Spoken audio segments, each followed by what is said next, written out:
Hello friends, welcome to Telugu audio story. మీరు కనుక ఛానల్ని ఫస్ట్ టైం చూస్తున్నట్లయితే ఛానల్ సబ్స్క్రైబ్ చేయండి, లైక్ చేయండి. అలాగే ఈ స్టోరీపై మీ వాల్యుబుల్ ఒపీనియన్ని కమెంట్ రూపంలో తెలియజేయండి. ఇక కథలోకి వెళ్దామా? చెల్లి నీవెవరో పార్ట్ 74 చూసే ముందు పార్ట్ 73 చూడండి. లింక్ డిస్క్రిప్షన్లో ఇవ్వడం జరిగింది. మెత్తని పట్టును నిలువెల్లా చుట్టేస్తున్న ఫీలింగ్ అతనిది. ఇంకా లోతుగా గాఢంగా తనలోకి తీసుకుంటూ ఆమెలో చొచ్చుకుపోతూ తన ప్రేమని ఫీలింగ్స్ని ఎక్స్ప్రెస్ చేస్తున్న రాణ ప్రతి స్పర్శకి అనుగుణంగా మారుతూ ఉంది చైత్ర. అర్ధనారీశ్వర తత్వానికి అర్థం చేకూర్చేలా అతనిలో సగంలా మారిపోయింది చైత్ర. అలా ఎన్నిసార్లు సంపూర్ణంగా ఆమెలో కరిగిపోతున్న అతనికి సహకరిస్తూ పరిపూర్ణంగా రాణ ప్రతి అణువులో చదరని జ్ఞాపకంగా నిలిచిపోయింది.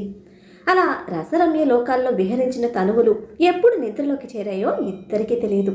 చైత్రకు మెలకు వచ్చేసరికి ఒళ్ళంతా నొప్పులతో కదలలేని పరిస్థితుల్లో కళ్ళు తెరిచిన తన మీద కొండంత బరువు మోస్తున్న ఫీలింగ్. చైత్ర హెడ్కి ఆపోజిట్ సైడ్కి టర్న్ అయి ఉన్న రాణా ఫేస్ ఆ క్షణం చైత్ర చూడలేదు. బట్ నగ్నంగా ఉన్న తన బాడీ మీద హాఫ్ కవర్ చేస్తూ ఉన్నాడు రాణా. తన బాడీ ఉన్న స్టేట్ అబ్జర్వ్ చేయగానే బలంగా రాణాను తోసేస్తూ అతని కింద నుంచి తనను తప్పించే ప్రయత్నంలోనే బెడ్ నుంచి కిందకు దొర్లిన చైత్ర తల కాట్కి కొట్టుకొని అలాగే పడిపోతూ కళ్ళు మూసేసింది. మళ్ళీ కాసేపటికి కళ్ళు తెరిచిన చైత్ర తన కండిషన్ తలుచుకోగానే ఇక దుఃఖం ఆగలేదు. రూమ్ మొత్తం ప్రతిధ్వనించేలా గుక్కపెట్టి ఏడ్చిన తన ఆవేదన, ఆక్రందన ఇంకా మత్తు దిగని రాణ చెవిని చేరలేదు.